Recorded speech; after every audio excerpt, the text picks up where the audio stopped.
And welcome back to another episode of the Swandingo Files with John, fellow veteran. He's an author, also a poetic human. So, here to introduce to you, John. How are you today, John? Hey, brother. Thanks for having me here, Stephen. I'm going to enjoy today's show. I know that what you've been doing is a lot of good conversations, and I'm humbled and blessed to be here. Thank you. Well, I appreciate taking time out of your busy day. So, today we're going to talk about why you joined, your period of being in the military, your transition out, and some of the fascinating things you're doing today, including a couple books that you got published. So, if you want to take it away with why did you join the military? Well, I was born an Army brat. My dad was stationed in Germany, and my sister was born there too. I was born in Stuttgart. She was born in Heidelberg. We were baby boomers. Four kids in the family, two older sisters, a younger brother, and I was the only one out of all four siblings that joined.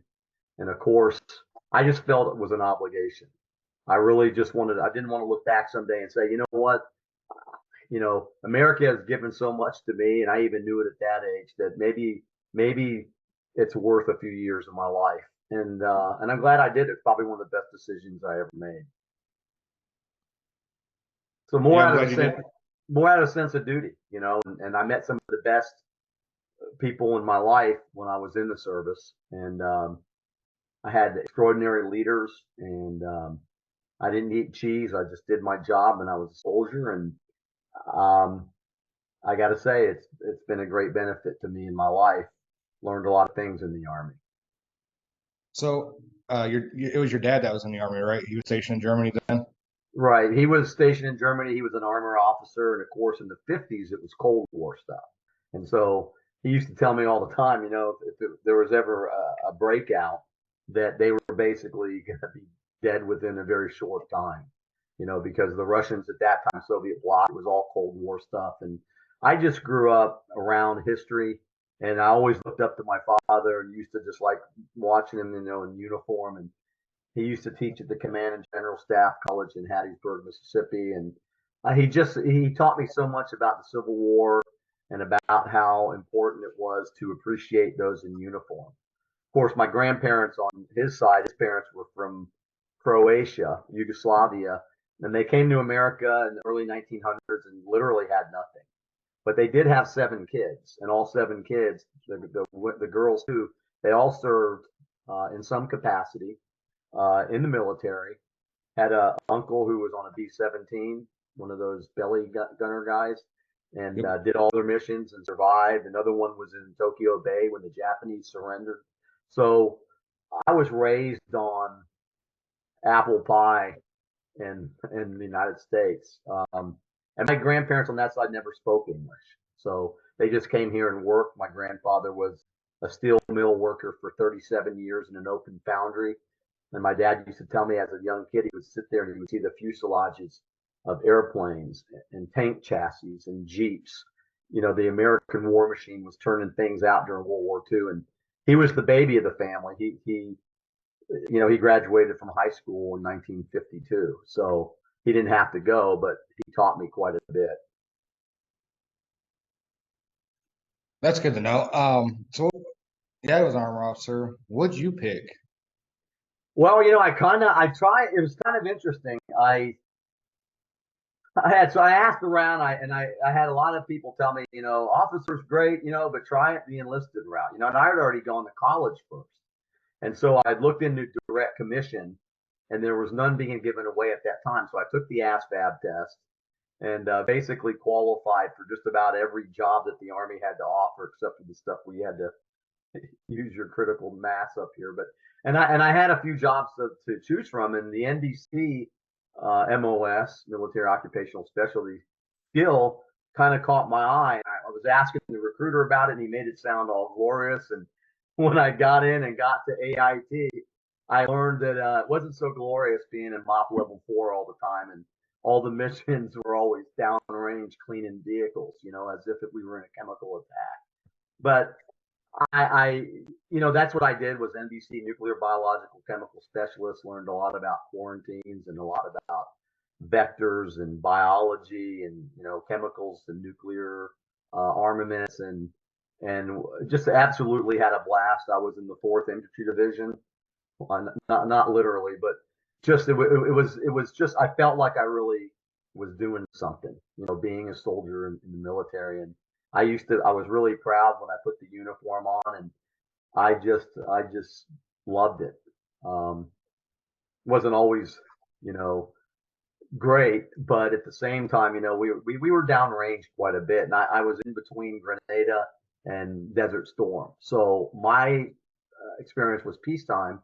We were trained up, to go in case a conflict happened, and I was already out when Desert Storm kicked off. And it's interesting because my first sergeant called me.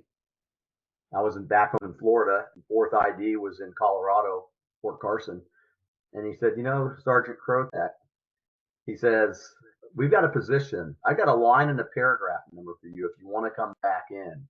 I can't tell you what we're doing, but we're painting the tracks for the desert. So this is like several months before it kicked off. And I went to the recruiter, tried to get back in. They were taking no prior service in my MOS.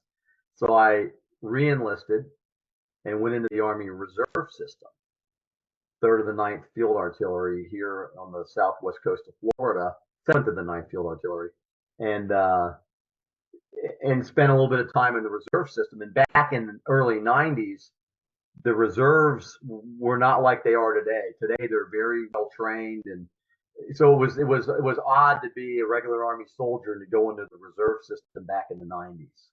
It kind of, after a year of it, when they were giving away awards for Humvee driving, I just, I got out. And no slight to the guys I served with, it just wasn't like the regular Army.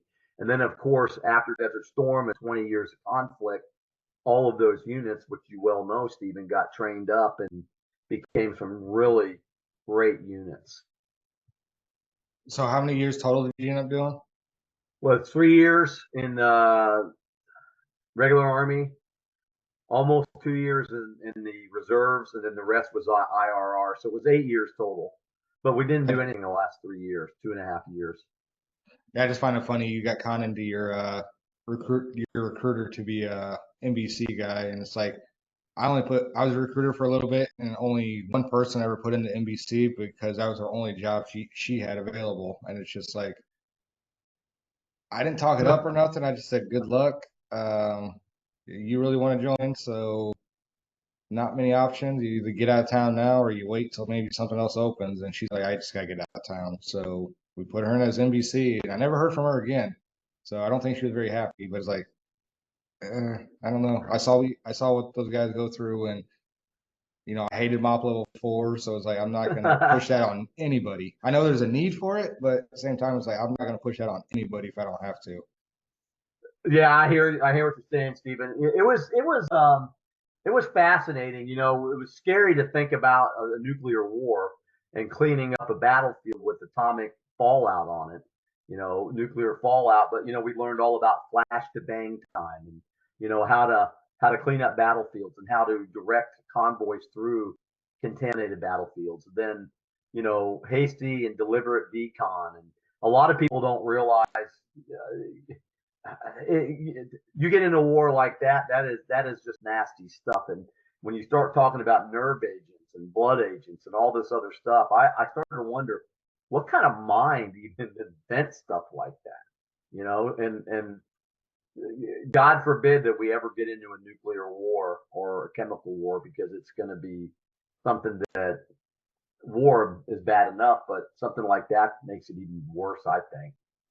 Yeah, I think it's just a matter of time at this point with our current conflicts and everything around the world going on, and the major players all teaming up with one another now. I mean, I hope it doesn't happen, but just a lot of unsettling factors going on today, but it is what it is. So, after your military service, what'd you end up doing afterwards?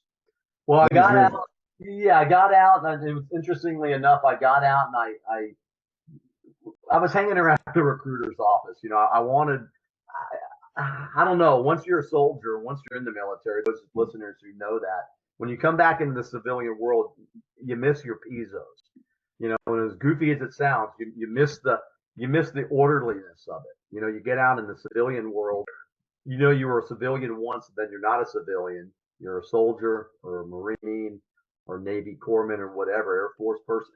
Then you get out, and I think that you're always that, because once you've touched that military lifestyle, you speak the language. So, you know, I got out talking to World War II guys and Vietnam veterans and stuff, and they were all saying, you know, you ought to make a career out of it. So what happened was I was trying to get back in and go SF, and I got the Q course packet, and I was looking at all that. But what I found out was I was going to have to do a hardship tour, and the woman that I was dating at that time, you know how that goes.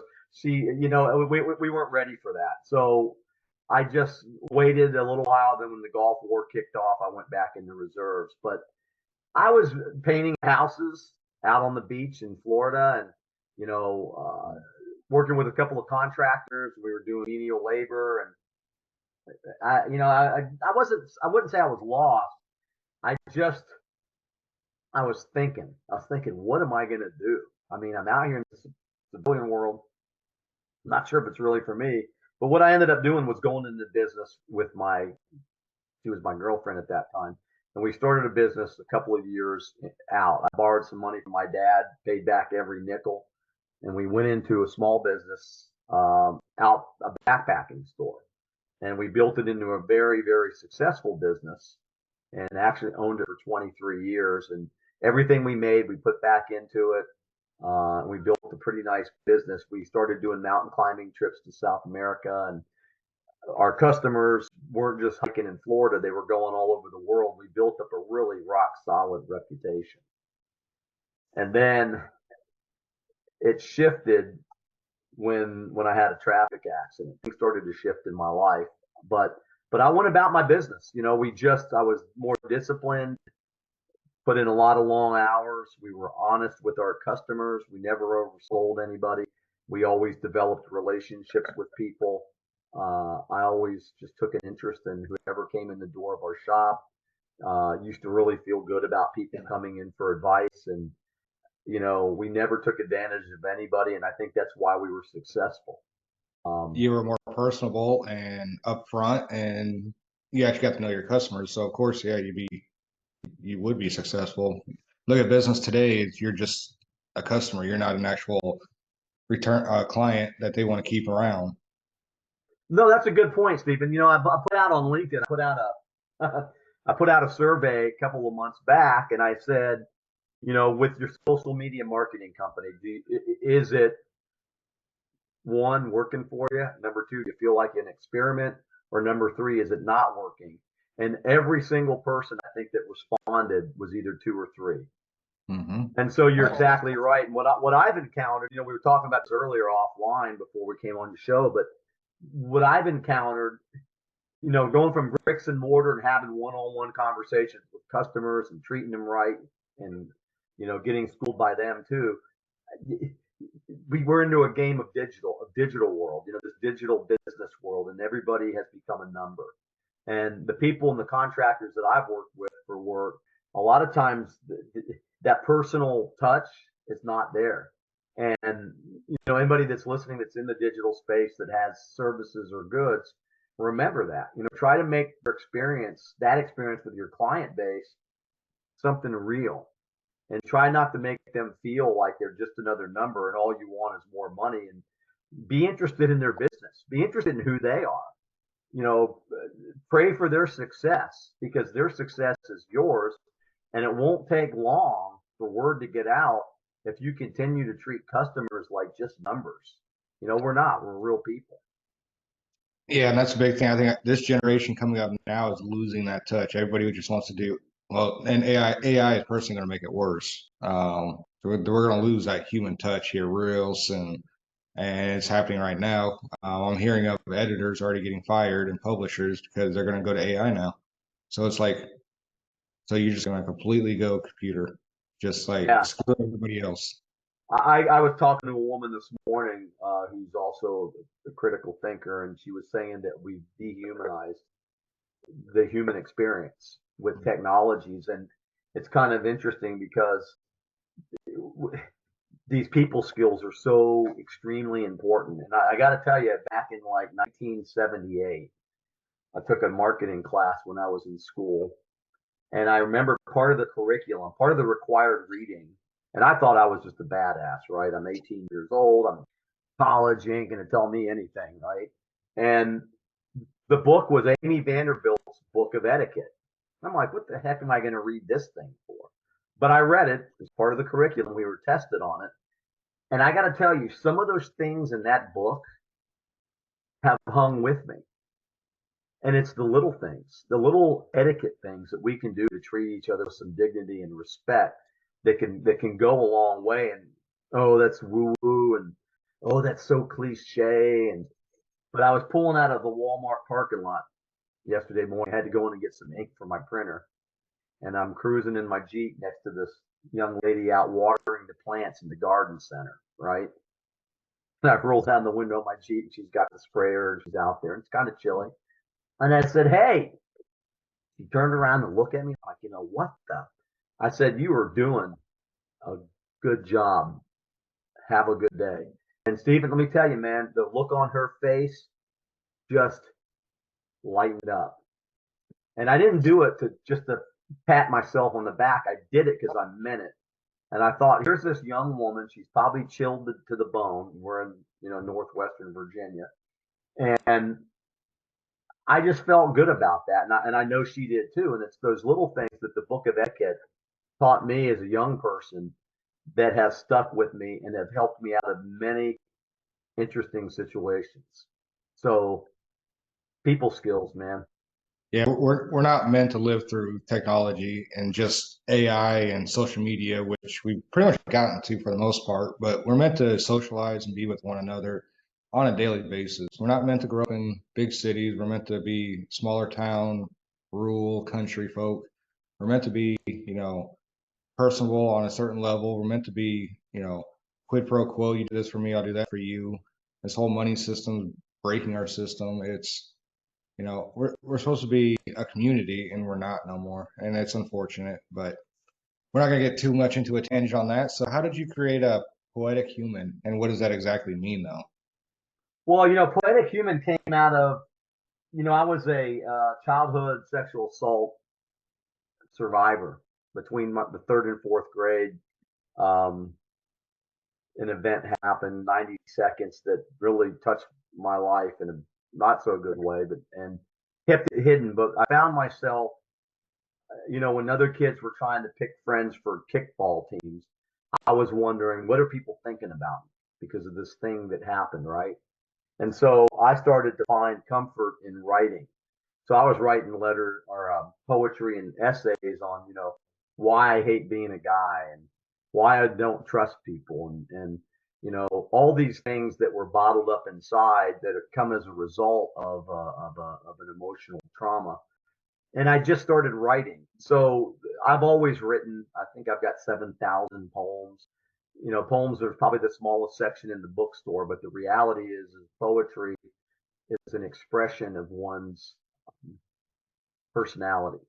And writing is a great form of healing. So long story short, I was involved in a DUI accident in 2012, and it gave me traumatic brain injury. But what it also gave me was a pathway. And I, very short order, because of these major mood swings due to the TBI, all my friends were alienating from me, and my wife and I, it wasn't too long before we were involved in a divorce, and uh, I made that proverbial call to a hotline, suicide hotline, and I said, I don't know what's going on. My life's falling apart, but I don't feel like I want to be here, and I need help. I reached out, and they got me the help I needed. It was a long journey back. I dealt with the personal stuff and had to work on some semantics and putting thoughts to conversation. And then interestingly enough, after 11 months of cognitive behavioral therapy, I got that card from my wife saying that she's seen a change in me and that she had called off the divorce. So the marriage was saved through a lot of hard work. We still work on the relationship, but that, and it led, one thing led to another. Then I went into Green Zone Hero. I wanted to give back, and we started this business where it was intrinsic value. And we created a business directory of companies that did things for veterans. And that really took off. Was really looking good. Harley Davidson and Mission Barbecue and Boar's Head Provisions, Sam Ash Music. We were starting to get some really good traction on that. And then COVID hit. And as we all know, what happened with COVID, everybody's businesses and livelihoods were affected. And so I wanted to go into some type of an arrangement where I could become a speaker and I could give people, my story, and I could maybe help them through some of their own traumas. And in that journey, I came up with a TEDx talk, which is being shopped around right now. And the title of it is The Male Leadership Crisis and the Second Law of Thermodynamics. And it has to do with universal entropy and male leadership and why we're failing and the things that we can do to get the ship righted again, humankind back on track. And it's going to take leadership, not just male leadership, females too. But the poetic human is not really about poetry. It's about being in motion, and it's about living your best life, finding your calling, living your purpose, giving the world your value. And that's kind of where the poetic human came from. And out of that, we did the online workshop called Heart Scribes, which is a 6-week writing course, which is an amazing way to get really close to who you are. It's just 3 assignments. It's not hard. It's not difficult. It's easy to do. And at the end of those, when we compile 100 pieces, we put them into a book. So we started that last year and had a few people go through the course. But as you know, thanks for the coffee, but as you know, building a brand in the digital space is a chore, and it takes commitment and it takes consistency. And so there's a million things that people can look at, and we're just one of them. So there comes the importance of the network. Sorry if I'm talking too much. No, you're good. You got a good story. Man. I know I should have gotten some coffee. I was like, but like, I don't know. It's already this late. Wait, where are you at now? I'm in Northwestern Virginia now. We're in the Shenandoah Valley. Okay, so you're Eastern time. So man, you're drinking coffee at 3:30 in the afternoon. Oh Jesus. Yeah. And you hear, I don't know. You old people don't really. Caffeine doesn't hurt you none. No, I'm kidding. No, it doesn't, man. I can drink it to go to sleep at night. It's crazy, man. You're like my stepmother. Yeah. Yeah, I'm going to be 64 years old this year, man. And I don't feel 64, but it's age is a thing in your head anyways. What's important is just that you find, we're all born with a certain skill set. And we all know what they are. It just takes a little bit of self-introspection and some courage at times. But, find out, what makes your boat float. Where were you in your life when things were just tracking, when you were running on all cylinders? What were you doing? And then try to build on that. When you think about the Industrial Revolution, now we're talking the digital age. But, people went from living their lifestyles and guilds and in livelihoods and went into the corporate lifestyle. And I don't think humans were ever meant to hang out in offices 24/7. I just don't think that's the way that living life is supposed to be. I agree with you on that one. We're not supposed to be in an office cooped up in I don't know, however big office built. No matter how big your office is, that's not where a human's supposed to be. No. I agree with you 100%. Yeah, and there's nothing wrong with corporations. We all have to make a living, but there are things that we can do to make the livelihood healthier. We've all heard of mind, body, spirit. It's so cliche these days, but it's true. If we take care of number one, and not in a selfish way, if you can be the best you can be, remember that commercial, Stephen? If you can really work to being the best you can be, you're only going to make the people around you feel that positivity that just comes from you. Well, and I think that's what I like about the veteran community. Like, since I started doing just a podcast, my business partner, Trey Carmichael, he's even said that, he started podcasts for other people, and when he would reach out to people, it was harder to get people to come on the shows. He was surprised by how fast veterans were just scheduling, booking appointments and interview times. And it's just like, and I was surprised too, because since I got out, I've been out for coming up on 6 years now. I never really wanted to do any of this kind of stuff, but I do now. I want to be a truck driver. I want to be alone. Didn't want to talk to nobody. Just let me make my money, take care of my kids, leave me the hell alone. I can't believe the community of veterans we have here, and not just veterans, first responders too, and anybody, any civilian that's never served that does still want to help. It's just the support is enormous. The network is enormous, and everybody's so willing to share their knowledge, their expertise, give a hand. I'm not a big fan of some of the veterans that want to charge $50,000 for the program. I don't think that should happen. No, Yeah, I get it. Yeah. but I mean, I get what they're doing, but I think that's wrong.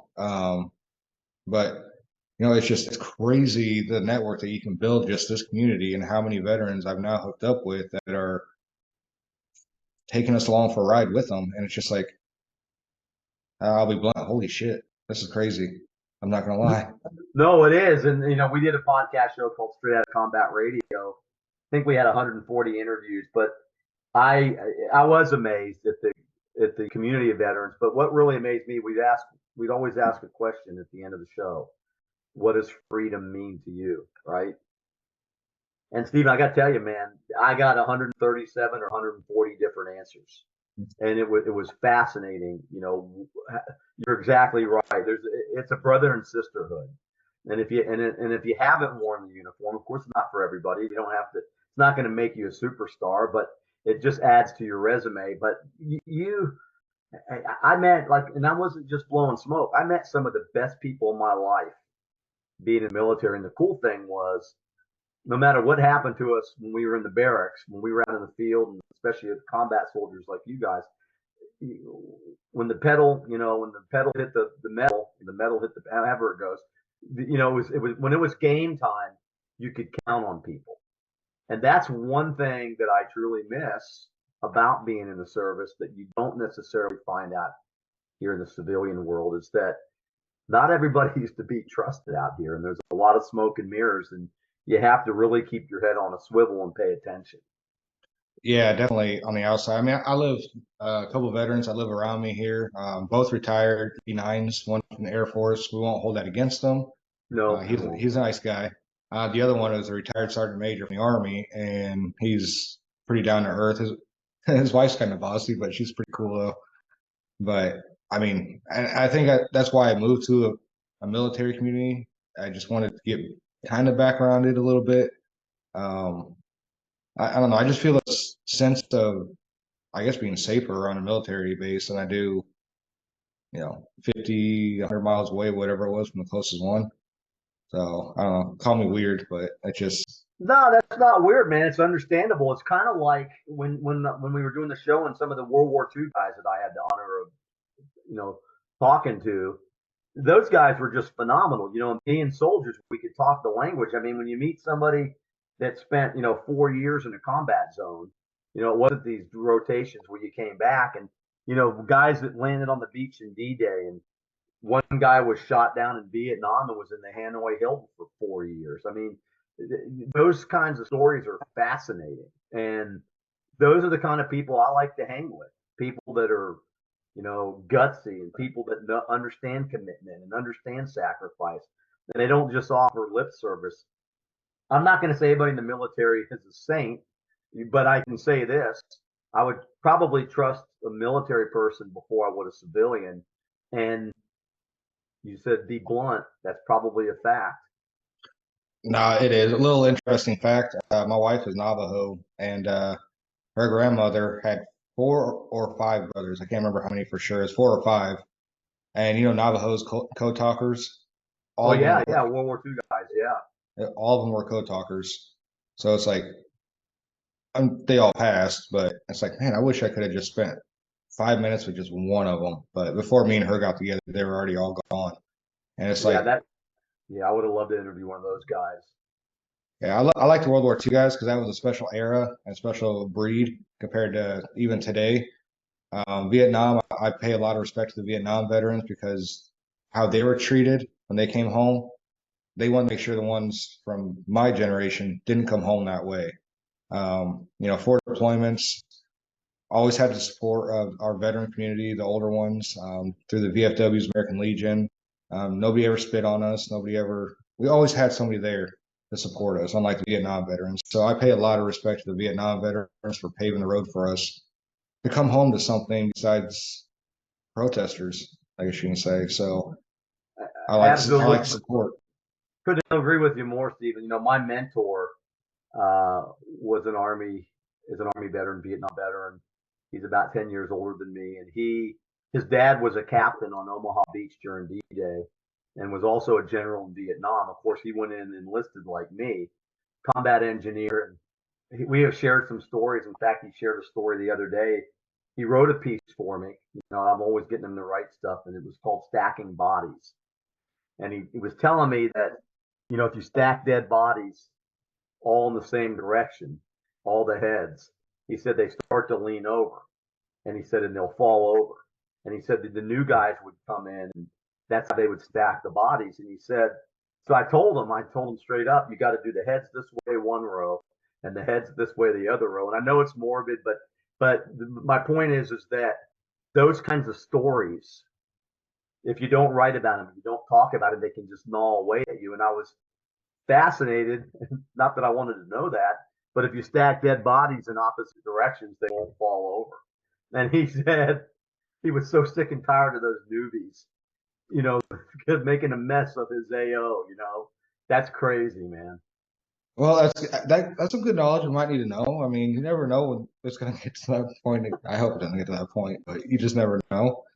So, Yeah, I mean, I mean, that's just, we're two Army guys talking, and he shared that with me this morning, as a matter of fact. And I'm working with another guy that was 173rd Airborne Battalion. He's a Vietnam veteran who's also a poet, and he wrote a piece about being a Python and what it was like for him to transition and rotate back into the States, and the way he described how a Python is. And Rick Herringer's his name, and he's a great guy. So, without a human connection and without being able to speak the language of veterans, life would be a lot less than it is for us.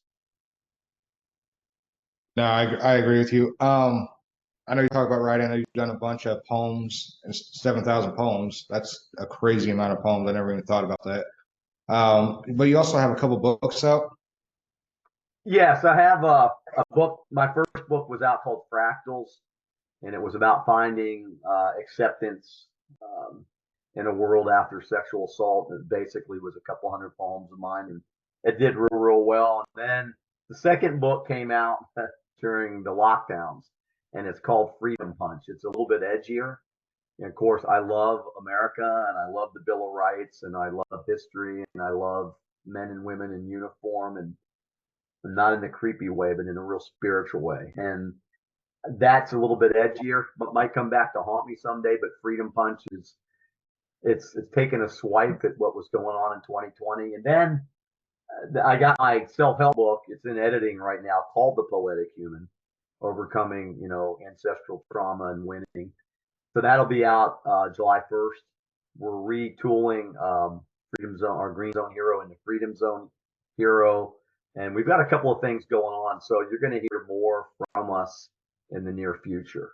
And being on shows like yours are great, because you give guys like us the opportunity to not only help to educate, but also to spread the word about what it is we're doing. And that means a lot. I mean, I'm glad to have you guys on and everything. It's nice to hear different voices, but I'm only doing this partially for my therapy. So you guys are helping me with telling me your guys' trauma was before, during, or after your service.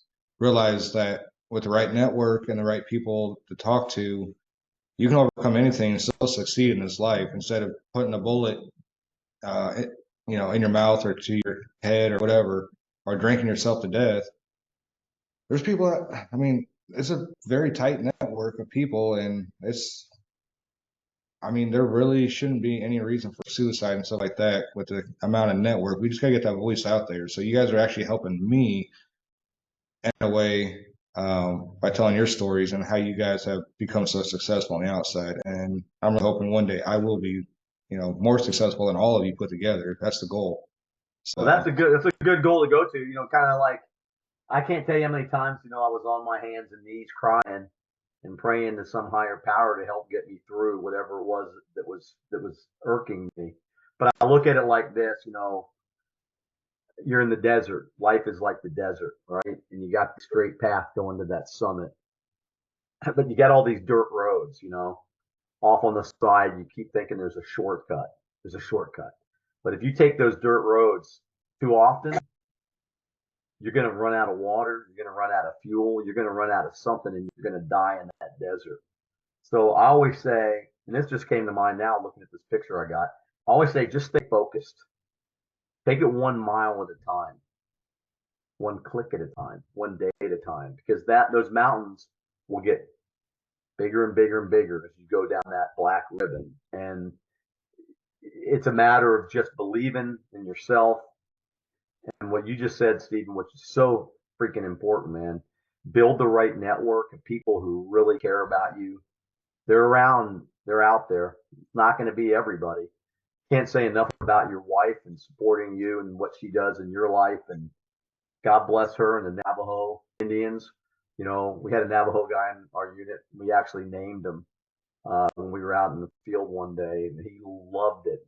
He went by the name of, his name was Ross Henry, and if he's ever listening, but we named him Prancing Moose, and he absolutely ate that stuff up. And it was all fun and games until it got to where we had to do what we had to do, and Ross was a guy that you could count on. yeah, well, the only reason why I know my wife is because my brother-in-law, who has passed now, but I used to call him Big Chief Little Sprocket. Was a motorcycle rider?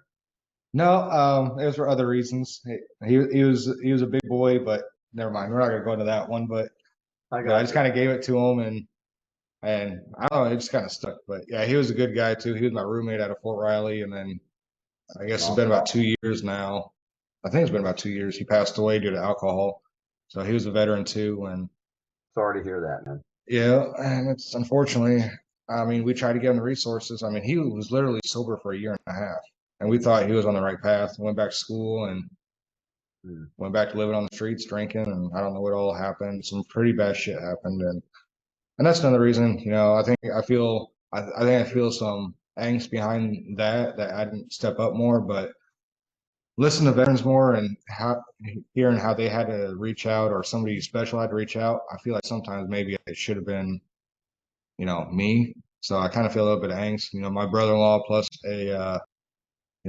somebody I served with 2003, 4 in Iraq, roommates out of Fort Riley, knew him really well. And so I got a little bit of guilt about that one, but honestly, I know there was nothing I could have done because he had to wanted to help, but I think I should have tried a lot harder though, in all honesty. But that's on me. Well, you learn from the past and you can always do better. I have a buddy of mine, his name's Bobby Henline. I think he was 82nd Airborne, and he was blown up in Iraq in an IED. And for all intents and purposes, everybody in that, I believe in his Humvee were killed, and he was burned down to the skull and disfigured him pretty badly. And I met Bobby in San Antonio in 2017. We went out there for a fundraiser. John Preston Marine, really good friend of ours, and Bobby, we hit it off, and he ended up inviting me to Las Vegas for one of his shows at Brad Garrett's Comedy Club, right? And so I ended up going out there. Bobby, I got to tell you, he went by the well done comedian, because he was burnt to a crisp. And the humor in his comedy was unbelievable. Talk about stories and being inspired, and all the guys that were in that comedy club were veterans that had something to say, but they did it through levity. They did it through humor. And I remember Bobby telling me that if he didn't laugh, he'd have a real rough time getting through each day. And he is one hell of a soldier and one hell of an inspiration to so many people. And great guy. Bobby Henline, look him up. He's the well done comedian, and He's doing a lot of great things. I know he's got a nonprofit, and the list goes on. We could go on here, Stephen, and got a lot of veteran stories to tell. And I've made friends. I was made an honorary Marine when I was in Saskatchewan a few years ago, and went to a retreat up there. And they all, I said I still have green in my veins. If you want to make me a Marine, that's cool. But John Preston, I mean, and the list goes on. And Richard Caruso, um, just good guys. I just love all those guys to death, and then some great female soldiers too. So Sounds like a pretty interesting list, but man, it seems like you had probably quite an interesting life, and you've done very well for yourself. And I'm very proud that you made that call several years ago to get on the right path. thank you. I know you're going to keep crushing it. I know you're going to keep doing very well, and I'm proud that you came on my show today. So, and I hope the best for you. But this is all we have time for today, John. On this episode of Swandingo Files, I'm going to keep John around because he does know some nuclear, biological, chemical stuff. And when that news started hitting here soon from Russia, I think I'm going to have John around. So Just I'll be seeing you. yeah, don't look at the flash. Just put your head between your knees and don't look lay up low area. There you go. Still providing valuable lessons to this day. Everybody have a good